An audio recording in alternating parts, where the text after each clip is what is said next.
Oh, sin, sin, sin for the win. Don't worry, my friend. We'll play some NHL 2K10 tonight. But not before talking about the Boston Bruins. Game 1, Boston and Carolina. I was going to start streaming early. I was going to stream an hour ago, in fact, once the game ended. And I'm like, I'll take an hour. I'll feel a little bit better about things. And we'll move on. And all will be well. That's what happens when I forget to change shit. We should be good to go now in terms of being in sync.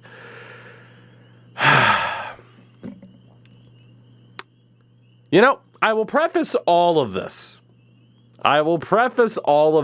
By saying that I am well aware, thank you, Nooch, and that ain't no lie. We might be saying bye to the Bruins very soon, huh?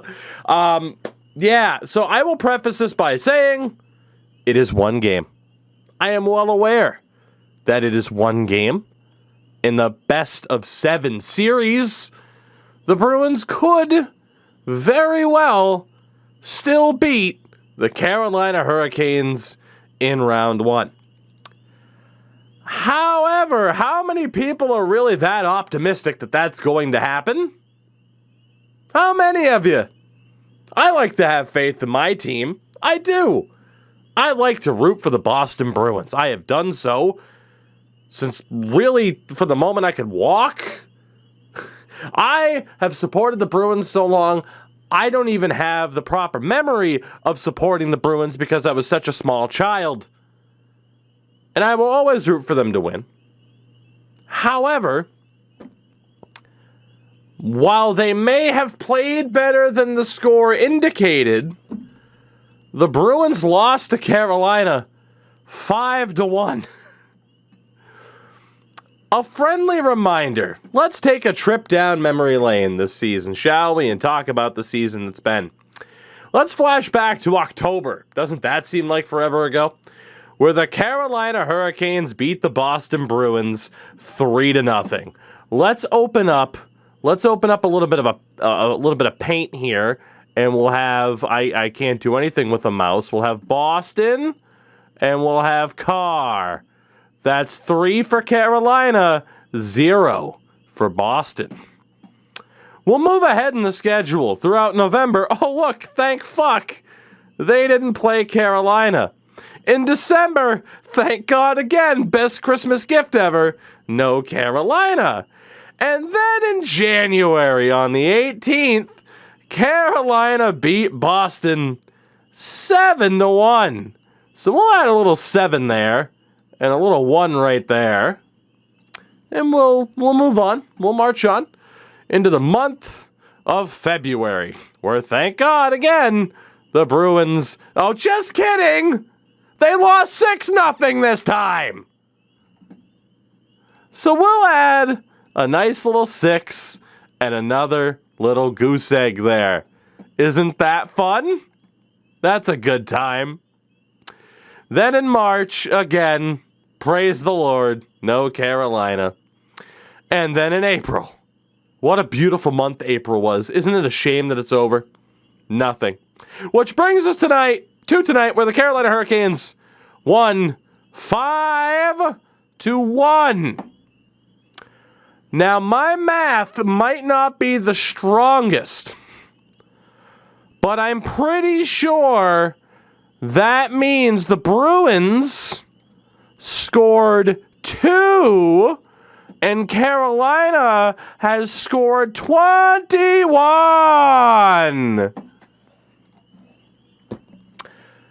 Now you might be asking yourself, Toogie, is it really that big of a deal?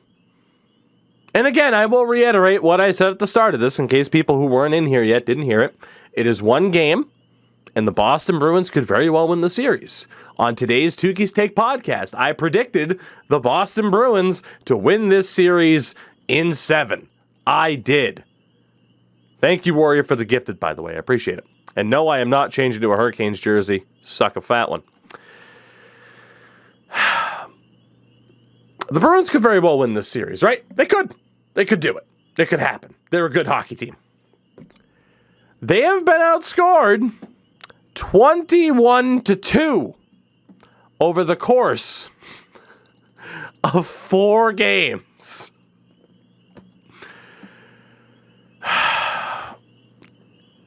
But I'm the bad guy. I'm the dickhead for having somewhat I view as properly justified pessimism. I'm the dickhead. I won't listen to, oh, well, if this went better and this guy scored and if this happened, what ifs, and if this happened and if that, they don't matter. They don't matter. For Homer Simpson in attendance, they don't matter. The only thing that matters is the score at the end of the game. It doesn't matter how much you outplay your opponents. You either scored more goals than them, or you did not. And for the 4th time this season, the Bruins very, very much did not. And I cannot help but look back to what I had mentioned around the trade deadline when the Bruins acquired Hampus Lindholm.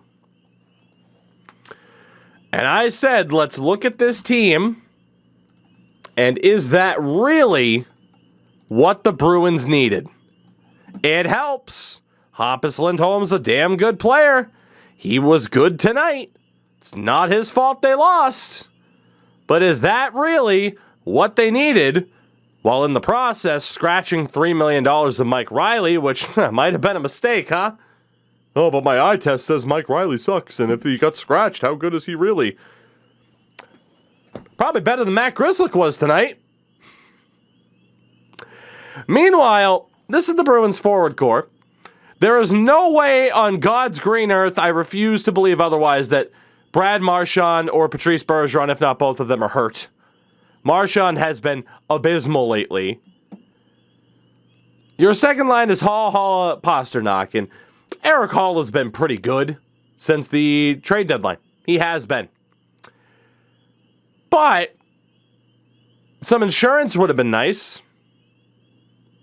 Third line of Frederick Coyle Smith, well, they were playing great. Yeah? How good was Trent Frederick in game 1? How good was he? Oh, well, you can scratch him and bring in Chris Wagner. Ooh. Oh, that's going to solve the problem. Bring in the fucking Mayor of Walpole, whatever fucking nickname we want to hand to the guy. He'll run around and hit everybody, and it'll be fine. Just need that grit. That's all you need, more grit. Look at how successful the Leafs were tonight in game 1 because of all that sweet, sweet grit that was provided by a certain fourth liner who got ejected 7 minutes into the fucking game. Boy, what a deterrent he was from there being a fucking melee at the end of the game. Way to go, Kyle Clifford. You really did it, Clifford. Good job. Look at all that grit you brought to the lineup. Look at all that grit Trent Fredericks bringing to the lineup, or that Chris Wagner could bring to the lineup. I wonder if that'll help the Bruins score more than a goal. Regardless of how unlucky they were, I wonder if it'll help them score more than a goal. Maybe Chris Wagner's the guy. Instead of, I don't know, Trent Frederick being the depth option, and you could have gotten someone like Andrew Kopp, who has flourished on the New York Rangers. Oh, but Toogie, he would have been expensive. He would have been expensive. He would have left at the end of the season. You're going to pay that much for a rental? What? Think about that, though. First round pick for Hampus Lindholm, and he re-signed for 8 fucking years, by the way. Rentals Rentals are bad. You can't win with rentals. Why would you leverage the future for what fucking future? What do you mean, what future? The Bruins are leveraging their future if they also go out and get it. What fucking future? Who are we kidding to sit here and pretend that the Boston Bruins aren't going to be trash at some point in the next 3 to 5 years? It is an inevitability. Marchand is going to decline. Patrice Bergeron is going to be gone. Like, what?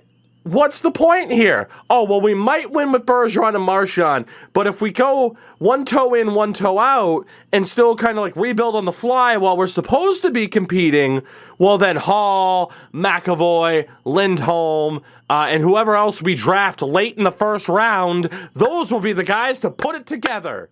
Yes, because the Bruins draft... Who did the Bruins draft in the first round anyway? All that high-skilled talent like Trent Frederick and John Beecher.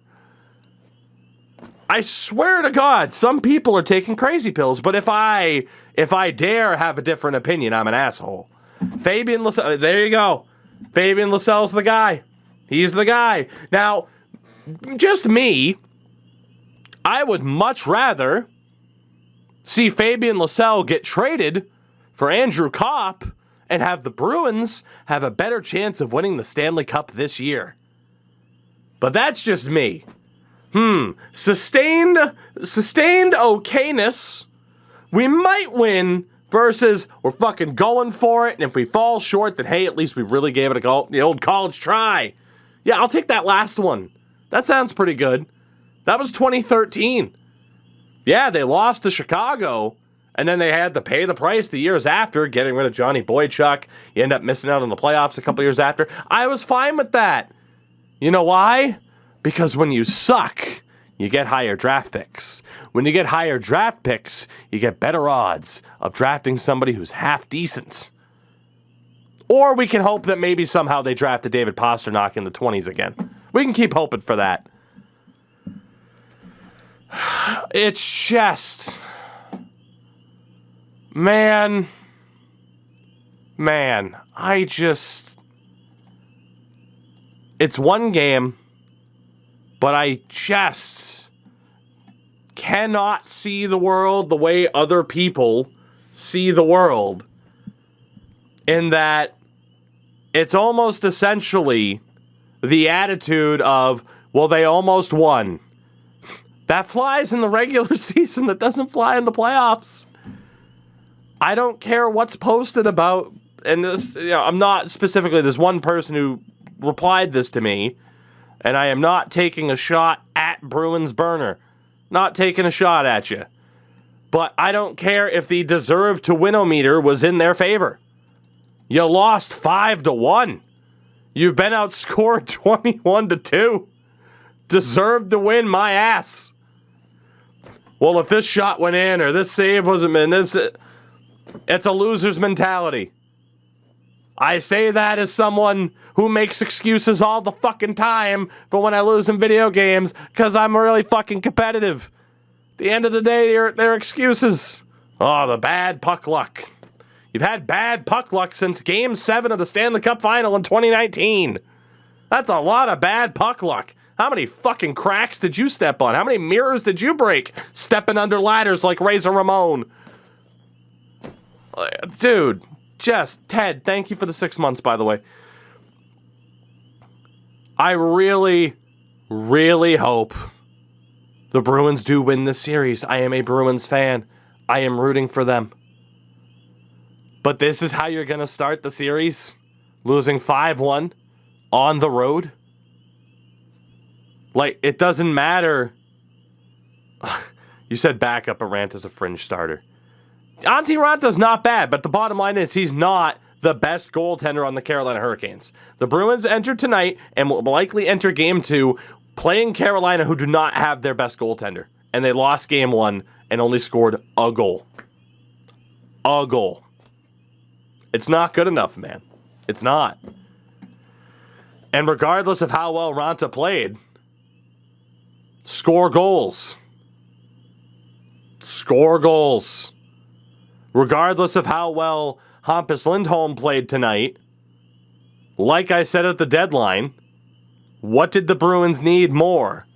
Defensive insurance for this season and down the road, or more scoring? They needed more scoring. They finished 15th out of 32. 15th out of 32 teams in terms of goals for. They scored less goals than Columbus and Vegas, neither of whom made the playoffs. You scored less goals than Columbus, but you did not add scoring at the deadline, but you add more defense. And I don't care how well Hampus Lindholm played tonight. Boy, that extra defense sure paid off, didn't it? You only allowed 5 goals instead of 6. Fucking improvement. Fucking 4 more Hampus Lindholms and we're good to go, boys. Actually, maybe 5. I said my math wasn't very good. Fucking Columbus.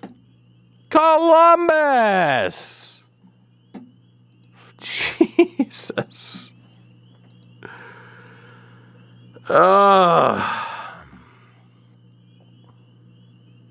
J-Rod, thank you for the 16 months. Again, I hope for nothing more than to be celebrating the Bruins making it to round number 2 and playing the Rangers or the Penguins in said round. But I am not going to sign up for the, well, they played better approach. It's a long series. They have been outscored 21-2 over 4 games. 21-2, man. I am more than happy for the people that could be like, yeah, it's going to work out. The hell, like, man, fair play if you're not fooling yourself into thinking that you don't have any doubts over what's going to happen now. Fair play. Just brutal. And in terms of what they do for game 2, people are calling for Swayman to start. I'm not against it. I don't blame Ullmark for the loss necessarily. But at the same time, unless Swayman's posting a shutout, because the Bruins have scored 2 goals over 4 games.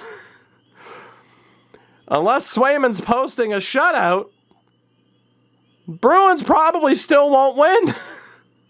Historically speaking, for this season. But don't worry, they can take Trent Frederick out and put in Anton Bleed or Chris Wagner. Holy hell, we stacked up our defense. Play 7 defensemen. Play Mike Riley as a forward, for fuck's sake. He can't do any worse. Guy doesn't even know how to shoot the puck half the time. He's a puck mover. But don't worry. They have Derek Forbert on defense. Even then, I'm telling you, give me a forward. I'll take Grizzly McAvoy, Riley, Carlo, Forbert, Clifton any day of the week.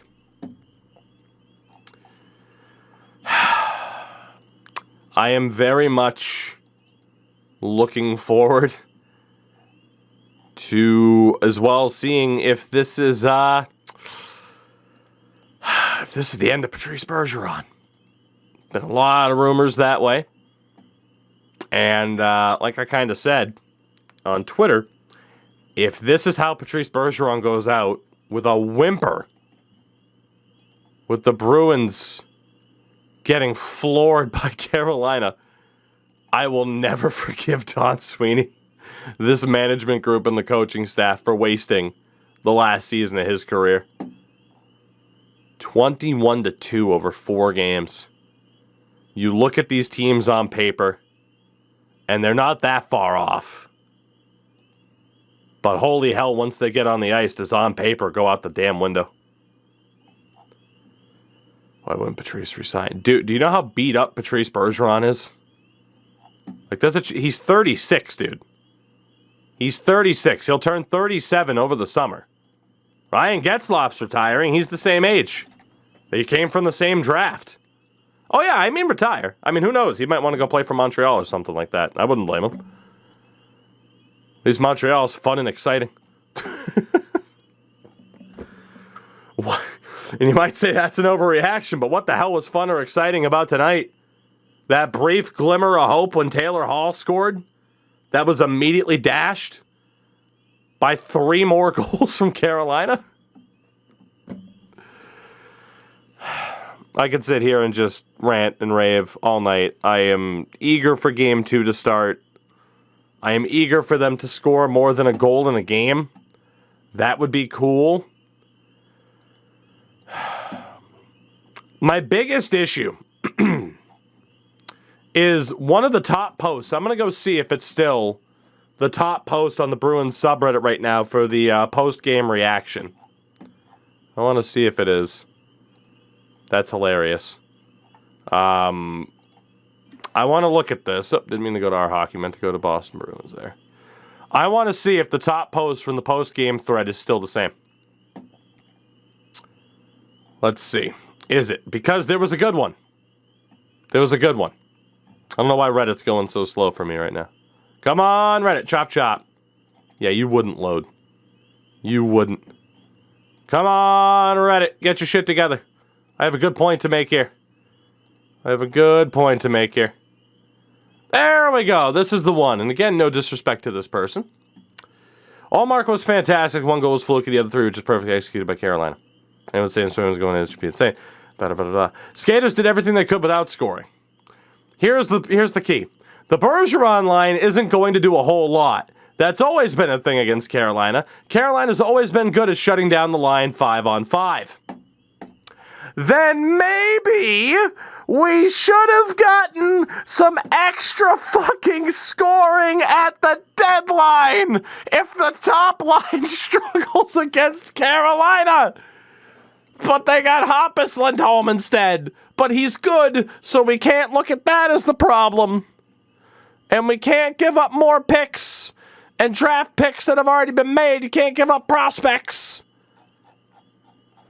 I swear to God, I feel like I'm taking fucking crazy pills. If people can actively acknowledge that the top line struggles against Carolina and they didn't get scoring help. What prospects? John Beecher's a former first-round pick. Fabian Lascelles up there. Get rid of them both. That's fine by me. You still have first in the next 2 years. Go for it. Absolutely go for it. Why would you not? Why would you not go for it at this stage? What is the point of holding on to these picks for the next few years? Unless you're expecting the Bruins to immediately fall off. And if they're going to immediately fall off, why trade a first-round pick for Hampus Lindholm? Jack Studnicka's name has been thrown out there forever. He hasn't cracked the lineup. Jacob Lauko's out there. They have players they could have moved. Easily. It's okay. Bergeron's immortal. Nooch, buddy, I hope you're right. Like I said, I hope to be proven wrong. But I look at the Bruins, and I see a bear. If anything, I look at the Bruins and I see a fish. And people are saying, no, Toogie, we promise it's a bear. It's a fucking fish. It might end up being a bear. Maybe the bear is in the woods taking a shit, and he's going to come out and eat the fish. And then, yeah, the Bruins are good and they're back. How's this for an analogy? But for the moment, it's a fucking fish. It isn't this big bad bear. It's just flopping around on the ice hoping for the best. And losing 21-2 over the course of 4 games in the process. But because I refuse to still call it a bear, I'm an asshole according to some people. And that's perfectly fine because it's the internet and not everybody's going to like you. But goddamn, DeBrusk has been good since they put him on the top line. Eric Holla was good after the trade deadline. The third line was good. But if you're a serious cup contender, now I know what you're saying. I know what you're going to say. They got pooped on tonight by the Toronto Maple Leafs, and they did. But you cannot say that 5 hours ago you wouldn't have called Tampa Bay a serious cup contender. You absolutely would have. And what did they do as serious cup contenders? They still went out and got Brandon Hagel. They still went out and got Nick Paul, because that's what you do when you are a serious cup contender. You don't just rest on your laurels and say, well, I mean, forward help would be nice, but nah, let's hold on. That's not what you do. Fuck, even the Leafs went out and got Colin Blackwell and Ilya Lyubushkin. Mark Giordano. They added more at the deadline than the Bruins did. Surprise, surprise, they won 5-0 tonight. So I don't know, man. Like I said, hopefully, maybe, possibly, potentially, the Bruins still end up winning this series. I will say it again. I fully acknowledge it's one game and the series is not over. But when you can stare a problem in the face, recognize it as a problem, nobody addresses the problem, and then it continues to be a problem, I can rightfully declare it a problem, whether some people like it or not. Go Bruins, and fucking 7.